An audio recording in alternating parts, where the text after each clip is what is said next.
முதுமலையை ஒட்டியுள்ள கர்நாடக மாநிலம் பந்திப்பூர் புலிகள் காப்பகம் நெடுஞ்சாலையில் ஆக்ரோஷத்தோடு சுற்றித் திரியும் காட்டு யானையால் வாகன போக்குவரத்து நிறுத்தப்பட்டுள்ளது.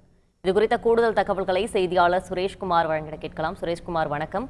யானையை வனப்பகுதிக்குள் விரட்டுவதற்கான நடவடிக்கைகள் ஏதேனும் மேற்கொள்ளப்பட்டதா? கூடுதல் விவரங்கள். வணக்கம். நீலகிரி மாவட்டம் கூடலூரை அடுத்துள்ள முதுமலை புலிகள் காப்பகம் ஆசியாவின் மிக முக்கிய புலிகள் காப்பகமாக உள்ளது. முதுமலையை தொடர்ந்து கர்நாடக மாநிலம் பந்திப்பூர் புலிகள் காப்பகம் உள்ளன. இந்த இரண்டு வனப்பகுதி வழியாக கர்நாடக மாநிலம் மைசூர் மற்றும் பெங்களூர் செல்லக்கூடிய தேசிய நெடுஞ்சாலை செல்கிறது.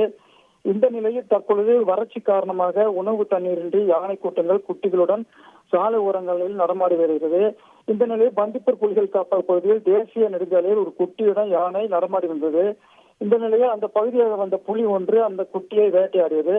இதனைத் தொடர்ந்து மற்ற யானைகள் புலியை அங்கிருந்து விரட்டியதாக கூறப்பட்டிருக்கிறது. இதனைத் தொடர்ந்து அந்த குட்டி யானையின் தாய் யானை ஆக்ரோஷத்தோடு அந்த குட்டி யானை அருகில் சுற்றி வந்தது. அருகில் எந்த வாகனங்களையும் நெருங்க விடாமல் குட்டி யானை அங்கே நின்று கொண்டிருந்தது. இதனைத் தொடர்ந்து தமிழக கர்நாடக எல்லை பகுதியான கத்தநாள சோதனை சாவடியில் கர்நாடக வனத்துறையினர் வாகன ஓட்டிகளின் பாதுகாப்பை கருத்தில் கொண்டு தேசிய நெடுஞ்சாலையில் உள்ள சோதனை சாவடியை இழுத்து மூடினர். பின்னர் அந்த பகுதிக்கு சென்ற கர்நாடக வனத்துறை யானையை ஒரு வழியாக துரத்தி விட்டு குட்டியின் உடலை மீட்டனர். இதனால் தமிழக கர்நாடக எல்லையில் சுமார் 7 கிலோமீட்டர் வாகன நெரிசல் ஏற்பட்டது. பின்னர் அந்த பகுதியில் கர்நாடக வனத்துறையினர் தாய் யானை வராமல் இருக்க பாதுகாப்பு பணி மேற்கொண்டு வாகனங்கள் அனுமதிக்கப்படுகின்றன. குட்டி யானை இறந்த நிலையில் தாய் யானையின் பாச போராட்டத்தால் சுமார் 1 மணி நேரம் கர்நாடகா மற்றும் தமிழ்நாடு இடையே போக்குவரத்து பாதிக்கப்பட்டது. விவரங்களுக்கு நன்றி சுரேஷ்குமார்.